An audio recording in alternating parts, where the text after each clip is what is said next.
스포츠 경기를 좋아하십니까? 예, 요즘 야구 시즌이 되어서 야구를 좋아하시는 분들 눈이 반짝반짝해지신 것 같습니다. 스포츠 경기와 우리나라든 외국이든 선거, 국가에서 치르는 선거에서 가장 많이 인용되는 말이 있습니다.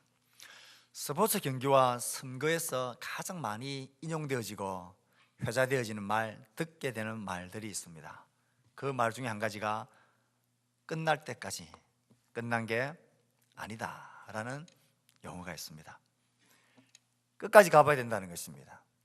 마지막 한 표까지 가봐야, 마지막 심판의 휩쓸이 울릴 때까지, 쓰리아웃이 될 때까지, 그때까지는 끝난 게 아니다 라는 것입니다.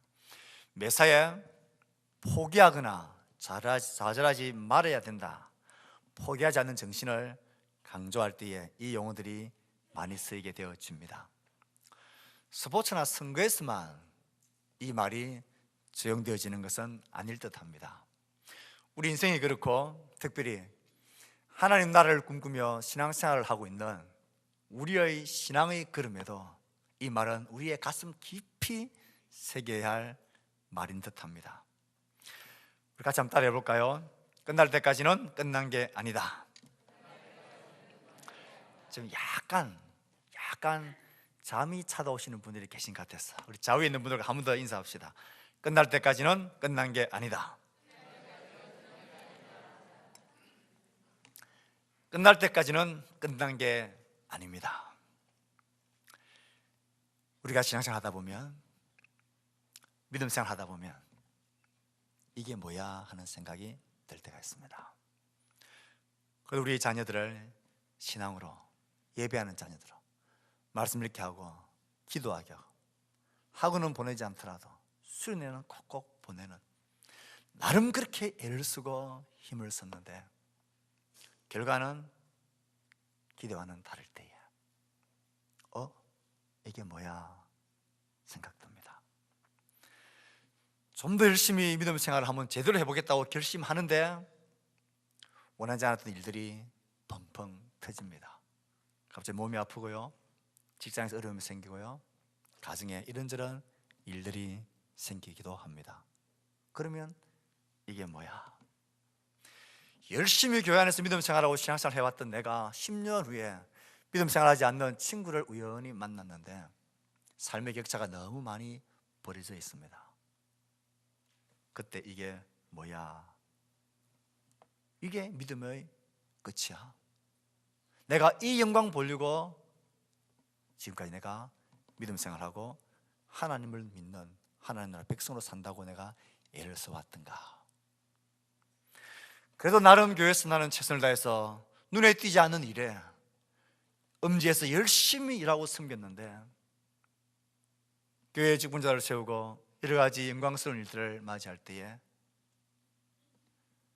나 이름이 누락되어지는 것, 그게 걸맞지 않는 대우를 내가 받는다 싶을 때에 우린 이게 뭐야 하는 생각 듭니다. 이렇게 내가 할 필요가 있겠나? 그리고 포기하고 싶은 마음이 있습니다. 적당하게 하고 싶은 마음 생깁니다. 그때 기억해야 됩니다. 끝날 때까지는 끝난 게 아닙니다. 예수님을 따르는 수많은 사람들이 있었습니다. 예수님은 정말 말 그대로 센세이션을 일으키신 분이셨습니다. 예수님이 행하시는 능력들과 그 가르침의 놀라운 권위들이 사람들 입에서 입으로 전해졌습니다. 너무나 많은 사람들이 예수님을 따르니까 그 소문이 분봉왕 헤로데까지 들렸습니다. 분봉왕이라면 그 팔레스타인 지방을 다스리는 4명의 4분의 1 지역을 다스리는 그 분봉왕 중에 한 사람, 헤롯 대왕의 아들 중에 한 아들이었던 이 분봉왕 헤롯. 자기 아버지는 예수님이 태어나실 때에 예수님이 낳았다는 소식을 듣고는 2살 이하 아이들을 다 죽이면서 예수를 죽이려고 했던 그 아버지의 아들이었던 이 분봉왕 헤롯. 그가 예수님의 소문을 듣고는 어떤 반응을 보입니까? 그는 두려워합니다. 왜 두려워했을까요? 그는 생각했습니다. 내가 지난날에 옥에 가두고 목 베어 죽여버렸던 세례자 요한이 다시 죽음에서 살아나서 저런 능력으로 지금 놀라운 일을 행하고 있다라는 양심의 가책과 함께 두려움을 느꼈습니다. 오늘의 본문의 말씀은 마태복음 13장에서 이어지고 있는 말씀입니다. 우리가 잘 알다시피 마태복음 13장은 천국의 비유들로 가득 차 있는 장입니다. 예수님께서 가르치시고 선포하시던 하나님 나라에 대한 비유가 거기에 가득 차 있습니다. 그리고는 그 비유를 마치고 나서 13장 후반부부터는 이 하나님 나라 예수님의 복음에 대한 사람들의 반응이 어땠는가에 관해서 마태는 기록하고 있습니다. 예수님께서 찾아가셨던 예수님의 고향 사람들은 이 예수님을 배척해버렸습니다. 그 당시에 통치자들은 이 예수님에 관해서, 하나님 나라에 관해서 어떤 반응을 보였느냐? 요한을 죽여버렸던 분봉왕 헤롯, 그는 두려워하면서 자기가 죽였던 요한이 살아난 것 아닌가, 그래서 요한처럼 나중에 예수도 제거하려고 하는 대적자로 여기게 됩니다. 예수를 따른 수많은 무리들은 어떤 반응을 보였는가? 그 다음에 이어지는 오병이어의 기적 가운데 이 무리들이 보인 반응들이 드러납니다. 오늘 통치자였던, 지도자였던 헤롯 왕이 예수님의 소문을 듣고는 두려워합니다. 자기 지난날에 잘못했던 일들이, 끄리끼는 일들이 생각이 났던 것입니다. 오늘 본문은 그 사건이 어떤 사건이었는지 우리에게 기록해 주고 있습니다. 이 사건을 가만히 읽다 보면요, 정말로 우리의 신앙, 우리의 인생도 마찬가지지만 믿음 안에서 하나님의 길을 걸어가는, 하나님 나라 백성으로 사는 우리의 삶은 끝날 때까지는 끝이 아니다라는 이 명언을 가슴에 새겨주는 말씀입니다. 하나님 나라는, 우리의 믿음의 길은 때때로 무력해 보일 때가 있습니다. 끝나 보일 때가 있다는 것입니다. 믿음 생활한 이게 무슨 소용이 있을까? 의미 없어 보일 때, 그래서 이것을 포기하고 싶다라는 생각이 들 때가 있습니다. 세례 요한은 의로운 사람이었습니다. 이 의로운 선지자였던 요한이 보기에 저 분봉왕 헤롯은 악한 자였습니다. 특별히 그 악한 것 중에서 그가 지적하고 있는 것은 그가 형제의 아내를 취하였다라는 것 때문에 그것이 옳지도 않고 악하다라고 계속해서 반복해서 공개적으로 그를 비난했습니다. 이것이 너무 듣기 싫었습니다. 왕도 듣기 싫었을 뿐만 아니라 그의 아내가 되었던 헤로디아도 이 요한을 어떻게 하면 죽여버릴까 이를 가고 가슴에 칼을 품었습니다. 자신의 체면을 구겨고 자신의 권위를 떨어뜨리고 도전하는 이 세례자 요한을 이 왕은 그 아내 헤로디아와 함께 가만히 둘 수가 없었습니다.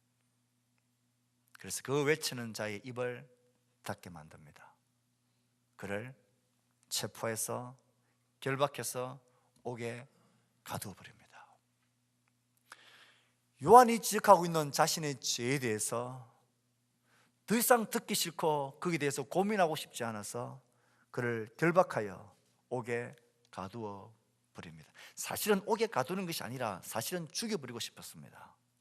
그런데 사람들의 눈이 두려웠습니다.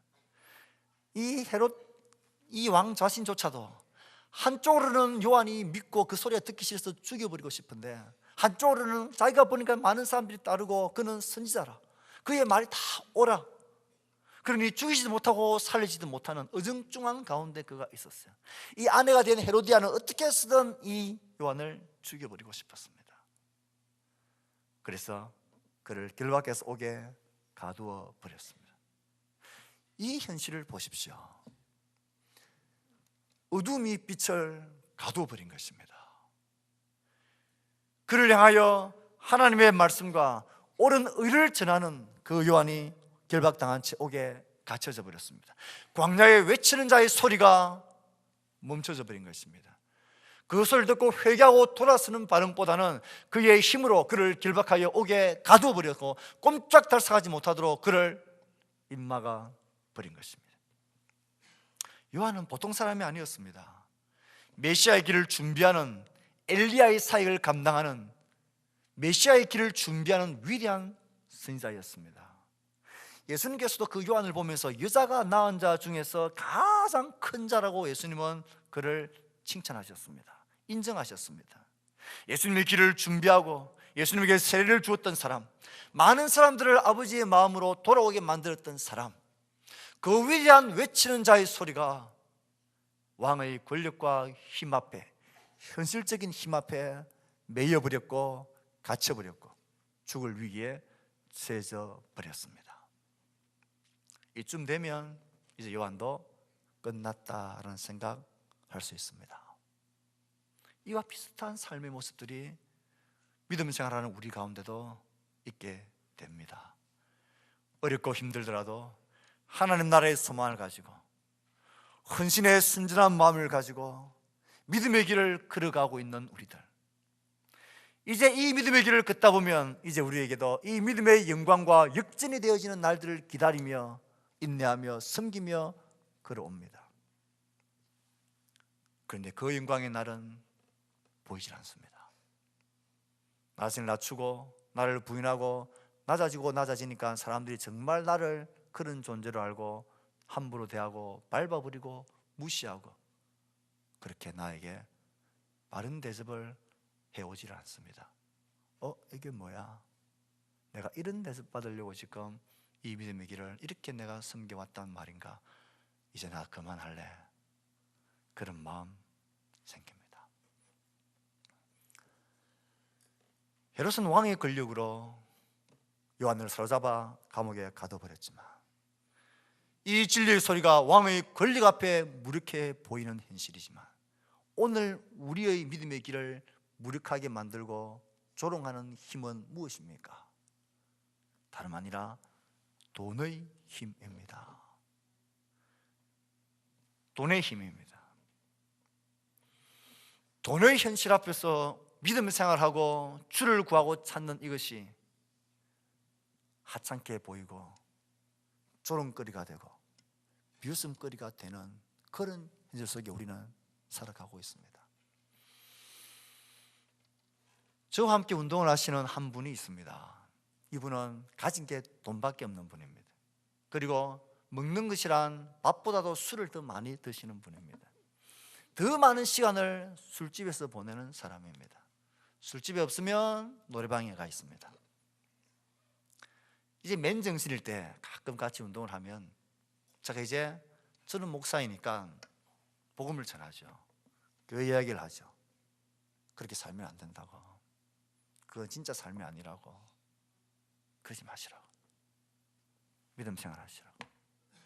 그러면 술이 조금 취했을 때는 좋은 말 해준다고 저한테 용돈도 주시기도 합니다. 그래서 좀 술 취했다 싶을 때 저는 좋은 말을 자꾸 하려고 애를 씁니다.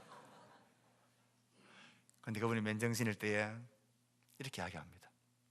문 목사, 그 교회는 다 인생 실패자들이 가 있는 거 아니야? 돈 없는 사람들, 백 없는 사람들, 그렇게 실패자들이 믿음 생활한다고 신앙생활한다고 교회 가서 울고 불고 뭐 그렇게 하는 거 아니야? 돈의 힘에 잡혀 있는 관점은 그렇습니다. 단적으로 말해서 그렇지 조금 더 포장과 이 껍데기를 다 벗겨버리면 이 세상의 가치관은 그렇게 말하는 것입니다. 직장과 우리의 회사와 우리의 자녀들의 성공과 자녀들의 잘됨과 학교와 이 모든 것의 그 핵심에는 바로 세상이 말하고 있는 이 정신이 딱 자리 잡고 있습니다. 아무리 신앙생활을 잘하고 믿음 생활하고 편하지 않게 교회를 섬겨가더라도 우리의 삶이 그렇게 좀 지지리 궁상맞으면 뭔가 문제가 있는 것처럼 우리는 그런 시각들을 가지는 세상 속에서 살아가고 있습니다. 믿음의 길, 신앙의 길, 성김의 길이 돈의 위력 앞에서는 초라해 보이는, 세상이 그렇게 우리를 보고 우리마저도 스스로를 그렇게 느끼는, 그래서 나도 내 앞가림을 해야 되겠다. 그렇게 우리의 이 믿음의 길, 신앙의 길, 성김의 길이 포기되어지고 그만해야 되겠다라는 마음 가질 수 있습니다. 그래서 신앙생활 하다가 포기하는 분들이 하는 말 중에 하나가 내 인생 살기가 바빠서 좀 살만해지면 그때 다시 교회를 오겠습니다. 살아보십시오. 살만해져서 교회로 오는 사람은 아무도 없습니다. 돈의 원력 앞에 포기하고 믿음의 길이 중단되어지는 것입니다. 우리 현실이 이와 같습니다. 성민도 그렇고요, 믿음 생활도 그렇고요, 주를 향한 기도와 말씀을 구하는 것과 어쨌든 하나님의 나라의 백성으로 살아가는 우리의 삶의 구체적인 모습들이 때로는 우리의 현실 앞에서, 돈의 현실 앞에서 무력해 보이고 초라해 버리고, 이렇게 살다가는 나 사람 구실도 못할 것 같은 그런 인생 실패자가 될 것 같은 그렇게 보는 눈앞에 우리가 딱 서게 되어지면 포기하고 싶습니다. 그만하고 싶은 유혹이 듭니다. 그때 기억하셔야 합니다. 아직 끝난 게 아닙니다. 끝날 때까지는 끝난 게 아닙니다. 끝날 때까지는 유혹이 있고 그런 마음이 혹 들 수 있습니다.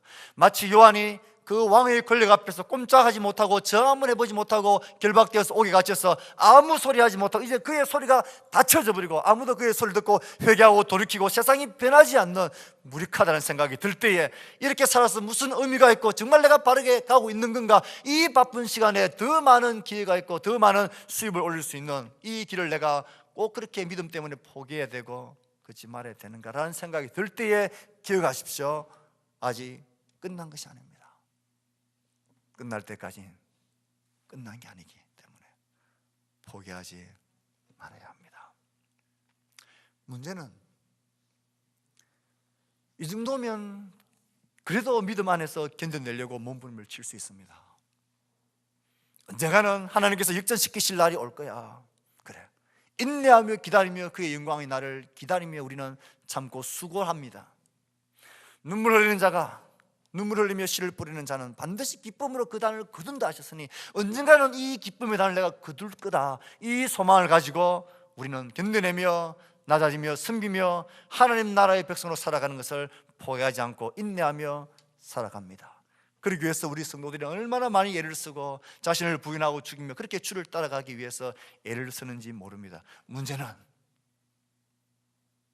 여기에서 한 걸음이 더 지나쳐 버린다는 것입니다. 우리의 상황이 언젠가는 하는 그 언젠가라는 그 마지막 희망마저도 꺾여버리고 이제는 아무것도 없이 진짜로 끝났다라는 그런 순간이 우리 가운데 닥치게 될 때가 가장 어렵습니다. 하나님 나라가 끝날 것처럼 보일 때는 그래도 용기를 내어 주 앞에 설 수 있습니다. 하지만 모든 상황이 이제 완전히 끝나버렸다라는 상황이 되어지면 그때 우리의 삶이, 믿음의 걸음이 어려워집니다. 문제는 끝날 것 같은 상황이 아니라 정말로 완전히 끝나버린 상황입니다.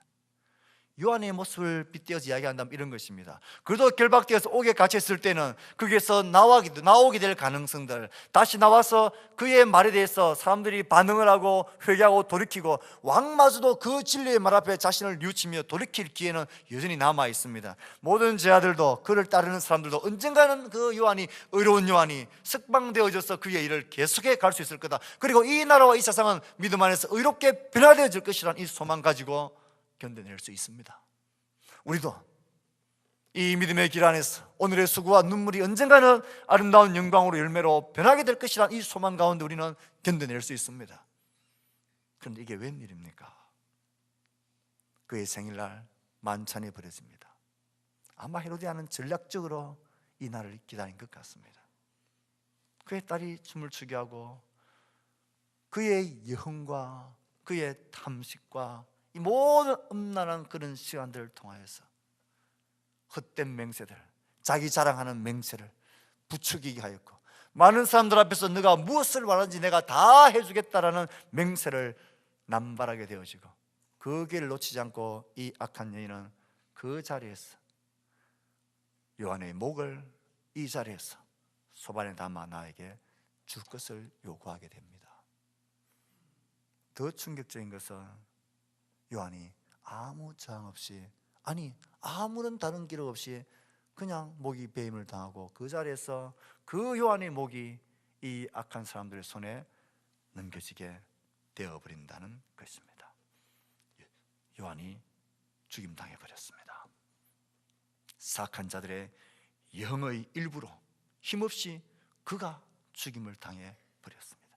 이 잔인한 행동을 하나님은 막지 않으셨습니다. 죽음으로 끝나버리도록 버려두시다니요. 이렇게 허무하게 끝나도 되는 것입니까? 이러면 안 되잖아요. 이건 아니잖아요. 이것 때문에 우리가 이렇게 믿음 안에서 견디며 살아온 것 아니잖아요. 끝날 것처럼 보이는 위기한 상황에서는 견딜 수 있습니다. 하지만 이제는 죽음으로 완전히 끝나버렸습니다. 요한의 제자들이 와서 그 시체를 가져다가 장사했고 가서 예수님께 아뢰는 것으로 그의 삶은 끝이 나버렸습니다. 이 무슨 의의없는 상황입니까? 결박당하고 옥에 갇힐 수는 있습니다. 그래도 희망은 있습니다. 그런데 이렇게 허무하게 악한 여인들과 그 왕의 그 무책임한 그런 결정 아래서 그 혀끝 때문에 죽음을 부리고 죽음으로 끝나버리다니요. 우리 묻지 않을 수 없습니다. 정말 이게 끝이냐고요. 정말 요한의 사역과 그의 사명이 이것으로 끝나버린 것이냐고. 이게 진짜 끝이냐고요. 이게 진짜 끝이라면 요한은 실패자입니다. 이게 진짜 끝이라면 그의 인생은 너무 허무한 것입니다. 이게 정말 끝이라면 우리가 이렇게 인내하며 견디며 믿음의 길을, 하나님 나라를 꿈꾸며 살아가기 위해서 우리 자신을 그렇게 부인하며 남들은 다 괜찮은데 그렇게 마음 아파하며 하나님 앞에 서려고 애를 쓰는 이 우리의 눈물과 노력들이 무슨 의미가 있단 말입니까? 이렇게 끝나버린다면, 이게 끝이라면요, 이게 정말 끝이라면 이 요한의 사역 이것으로 끝일까요? 우리는 이 말씀을 생각할 때에 이 말씀이 마태복음 13장에 이어서 나온다는 것을 기억해야 합니다. 하나님 나라가 어떤 나라인지 마태는 13장에서 집중적으로 말하고 가르쳤습니다. 예수님이 가르친 것을 집중적으로 모아놓았습니다. 하나님 나라가 어떤 나라였습니까? 하나님 나라 예수의 복음이 어떤 복음이었습니까? 어떤 특징이 있는 복음이었습니까? 시중에 가장 작은 씨, 아무도 신경 쓰지 않고 눈에 띄지도 않고 있는지 없는지도 모르고 땅에 그냥 흩어져 버리면 사라져 버리고 없는 것처럼 죽어버린 것처럼 없어진 존재이지만 그 안에서는 놀라운 능력의 역사들이 나타나는 나라, 가루 서말 속에 갖다 넣은 누룩같이 보이지도 않고 사라져 버리고 없어져 버린 것 같은데 그 능력들이 온 가루를 변화시키고 부풀게 하는 그런 능력들, 작은 것이지만 커지는 능력들, 보이지 않지만 힘 있는 것들, 죽음 같지만 다시 살아나는 능력들, 그게 하나님 나라의 특징입니다. 요한의 사역과 그의 삶의 특징도 이 하나님 나라의 연속입니다. 그는 외쳤고 하나님 나라를 선포했고, 하지만 그는 결박당하였고 죽음으로 그의 목숨은 끝이 났지만, 아니 이 목숨도 진짜 끝난 게 아니죠. 성경에서 우리의 목숨은 육체의 숨이 잠시 멈추는 것뿐입니다. 진짜 죽음은 영원하신 하나님과 그 관계가 끊어져 버리는 것입니다. 하나님 나라와 관계가 없는 삶, 없는 생명, 그것은 살았으나 죽었습니다. 하나님 나라와 연결되어져 있는 삶은 죽었어도 살아있는 삶입니다. 요한의 육신의 육성은 죽임당했지만 하나님 나라를 선포하였고 회개를 외쳤고 의를 외쳤던 예수 그리스도의 복음의 길을 준비했던 그의 삶과 그의 사명은 계속해서 연결되어져 있었고 계속해서 여전히 살아있는 삶이었습니다.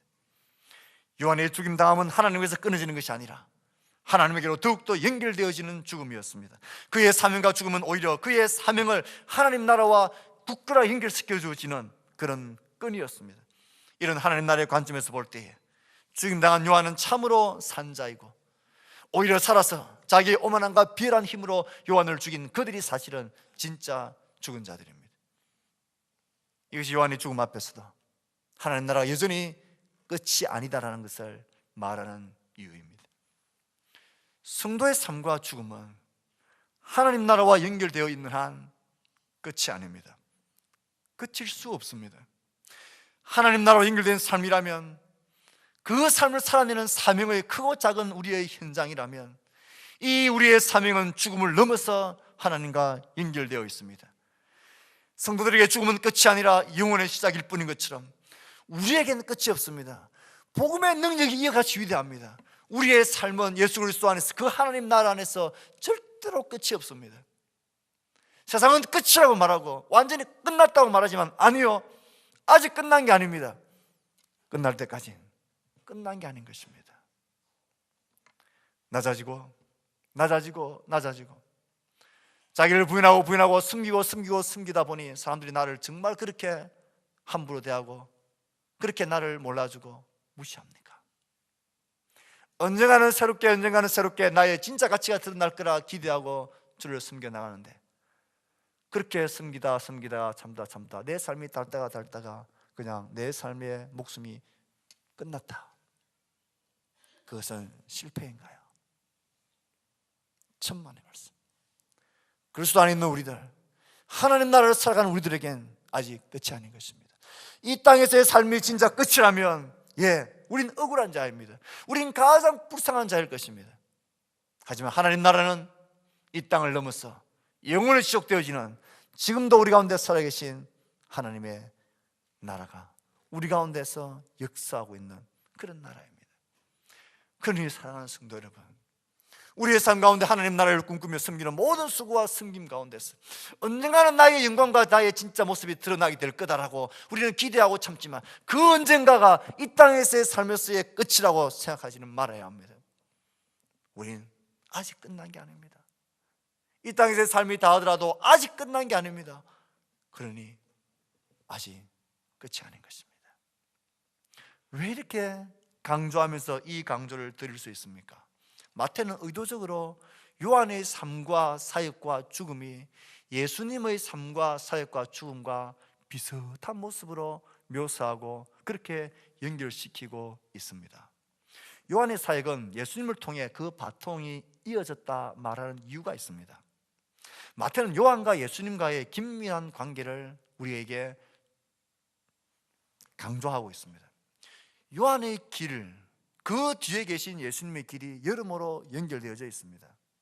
예수님의 사역도 요한의 사역과 그 형태가 비슷하고요, 그가 악한 자에 의해서 갇히고 심판당하고 죽임당하는 것도 비슷하고요, 그가 장사되어지는 것, 그것을 책임질 수 있는, 결정할 수 있는 빌라도와 같은 그런 책임자가 있었지만 그의 무책임한 행동 때문에 넘겨지고 죽임당하는 모습까지도 비슷합니다.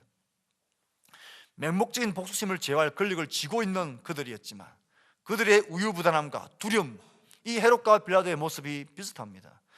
요한을 선지자로 알아 손대기를 무서워했던 헤롯이나 무리들이 예수님을 선지자로 알고 있었기 때문에 그를 죽이기를 감히 감행하지 못했던 바리새인들, 종교인들의 모습들 비슷합니다. 자신의 의사와는 달리 스스로 맹세한 것으로 주변의 압력과 체면 때문에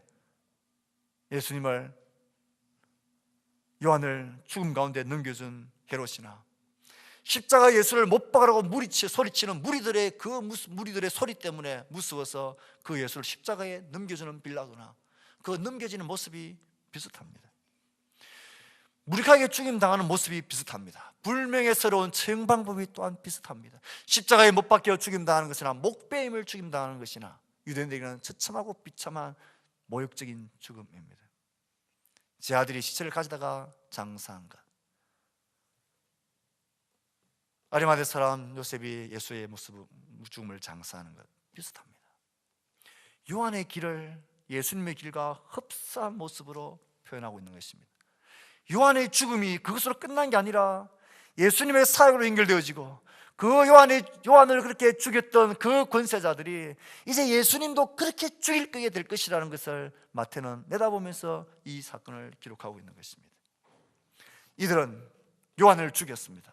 그와 똑같은 모습으로 이 세상의 권력은 예수님을 잡아서 신문하고 죽일 것입니다. 이들의 죽음으로써 요한이 외쳤던 하나님 나라는 끝이 났나요? 예수 그리스도의 십자가의 죽음을 말미암아서 하나님 나라는 끝이 났나요? 하나님 나라는 끝나지 않았습니다. 이들의 죽음은 오히려 씨가 뿌려졌습니다. 하나님의 미랄이 땅에 떨어져 죽음으로 끝난 게 아니라 상상한 소설만큼의 많은 열매로 맺혀지는 것. 헤롯은 요한이 죽었다가 살아났다라고 두려워했지만 요한은 살아나지 않았습니다. 하지만 그 뒤에서 그들이 죽인 예수 그리스도, 그분은 실제로 죽음 가운데서 다시 부활하시고 살아나셨습니다. 하나님 나라의 말씀은 뿌려졌고, 그 뿌려진 말씀은 지금도 그 뿌려진 말씀에 자신의 삶을 걸고 목숨을 걸었던 많은 사람들을 통하여 계속해서 살아왔고 지금도 살고 있습니다. 때로는 하나님 나라가 끝난 것처럼 보이고, 나의 신앙의 걸음이 무의미해 보이고, 이제는 아무 남은 것이 없다라고 느껴질 때에, 포기하고 싶을 때 기억하셔야 합니다. 하나님 나라는 역사 가운데 한 번도 끝난 적이 없습니다. 한 번도 끝이 왔던 적이 없습니다. 하나님 나라와 예수님의 복음을 위한 죽음과 흘린 피와 땀과 수고와 눈물, 이것은 모두가 하나님 나라의 기름이 되고 물이 되고 양분이 되었어. 부활하신 예수님께서는, 하나님 나라의 왕이신 예수님께서는 그 부활하신 능력으로 지금도 이 하나님 나라를 살아가고 있는 우리들과 함께 하십니다.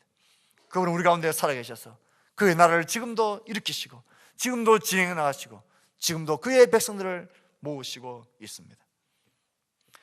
하나님의 나라, 이것은 우리의 육체의 죽음으로 끝나는 나라가 아닙니다. 부활하신 주님이 우리 가운데 살아계셔서 그 하나님 나라의 성취와 영광을 우리 가운데 누리게 하실 것입니다. 예수 그리스도의 복음은, 예수 그리스도의 나라는 끝날 때까지 끝난 게 아닙니다. 어떤 권력과 힘 앞에서도 끝나지 않습니다. 심지어 죽음 앞에서도 끝나지 않습니다. 아직 끝이 아닌 것입니다. 세상은 하나님 나라 예수님의 복음을 자기의 생각대로 거절하고 반대하고 끝내려 합니다. 그래서 감옥에 결박하여 가두면 끝이 날 줄 알았습니다. 그의 목을 베면 끝이 날 줄 알았습니다. 예수를 십자가에 못 박아 죽여버리면 끝이 날 줄 알았습니다. 무덤에 장사하면 끝이 날 줄 알았습니다. 큰 바위로 무덤을 막아놓으면 끝이 날 줄 알았습니다. 그러나 결코 하나님의 나라는 끝나지 않습니다. 그의 나라는 살았어. 지금도 그의 영으로 우리 가운데 역사하시고 우리 가운데 엄연히 살아있는 나라입니다. 아직 끝나지 않았습니다. 우리의 믿음의 길을 포기하지 마십시오. 나의 승리의 길을 포기하지 마십시오. 아무도 나를 알아주지 않고 나를 부인하고 나를 밟고 나를 못난 사람처럼 그렇게 나를 무시한다 할지라도 아직 끝난 게 아닙니다. 혹 그렇게 숨기고 나아지며 살다가 우리의 삶이, 우리의 숨이 끊어진다 하더라도 그 나라, 내가 세워갔던 나라, 내가 만들어갔던 나라, 내가 숨겨왔고 따라왔던 나라는 끝나지 않았습니다. 아직 끝이 아닙니다. 하나님 나라는 끝날 때까지는 끝이 아닌 것입니다. 말씀을 맺을까 합니다. 사랑하는 성도 여러분, 하나님 나라 백성으로 살기를 소원하고 애쓰는 성도 여러분, 우린 하나님 나라 백성으로 살아가는 하나님의 사람들입니다. 세상의 가치관과 세상의 기준과는 다른 삶을 살아가는 자들입니다. 그런 기준으로 볼 때에 이 하나님 나라를 살아가고 그 믿음을 따라 사는 것, 이것이 의미 없어 보일 때가 있습니다. 이것이 무슨 이익이 있을까 낙담이 될 만할 때가 있습니다. 이것이 무슨 영광을 나에게 돌려주고 내가 언제까지 이렇게 해야 될까 포기하고 싶을 때가 있습니다. 이렇게 믿음의 길을 걷고 하나님을 구하며 살아가는 것이 도대체 무슨 소용이 있을까 포기하고 싶을 때, 남들이 다 날 향하여 그렇게 이제는 그만해라고 말할 그때야 기억하십시오. 하나님 나라는 끝날 때까지 끝난 것이 아닙니다. 그렇게 살다가 혹시 내 삶이, 내 목숨이 끊어진다 할지라도, 그래서 진짜 끝이라고 말하다 무슨 영광을 보려고 그렇게 살다가, 그렇게 맨날 평생을 섬기며 살다가 저렇게 죽어갔냐, 그렇게 세상 우리를 향하여 손가락질 할지라도. 그래서 내가 포기하고 싶을 때에 기억하십시오. 하나님 나라는 끝날 때까지 끝난 것이 아닙니다. 마지막 우리의 심판의 주가 휩쓸을 높이 불 때, 그때가 끝입니다. 천사장의 나팔 소리가 우리 가운데 불려질 때에, 죽은 자들이 일어나고 산자들의 몸이 변화되질 그때에, 만왕의 왕이신 그분이 이 땅을 밟고 설 때에, 그분이 우리에게 마지막 휩쓸을 불 때에, 그때가 끝입니다. 그때가 끝입니다. 자꾸 큰 일 앞에서 하나님 나라를 꿈꾸며 승리하는 성도 여러분, 어떤 일이 우리의 마음을 포기하게 만들고 어떤 것이 우리의 순진한 걸음을 멈추게 만듭니까? 하나님을 향한 우리의 걸음을 포기하지 마십시오. 아직 끝난 것이 아니고 하나님 나라는 끝날 때까지는 절대로 끝난 것이 아닙니다. 이 믿음을 가지고 오늘 내가 선 자리에서 하나님 나라를 꿈꾸며 그 나라의 백성으로 살아가는 나의 작은 헌신과 섬김을 소중하고 귀하고 하나님의 관점에서 바라보며 그렇게 하나님 나라를 꿈꾸며 살아가는 하나님의 거룩한 백성들, 하나님의 신실한 백성들, 그의 의도와 마음과 태도가 순전한 하나님의 백성들이 되도록 주의 이름으로 간곡하게 축복하고 주의 이름으로 간곡하게 권합니다. 하나님 나라는 끝날 때까지 끝난 것이 아닙니다. 끝까지 주의 복음 앞에 서서 그 나라 백성으로 살아가는 주의 백성들 다 될 수 있기를 주의 말씀으로 축복합니다. 아멘. 주신 말씀을 생각하며 다짐하고 헌신하고 결단하는 기도를 우리 각자의 목소리를 하나님 앞에 드리며 나갑시다. 기도하겠습니다.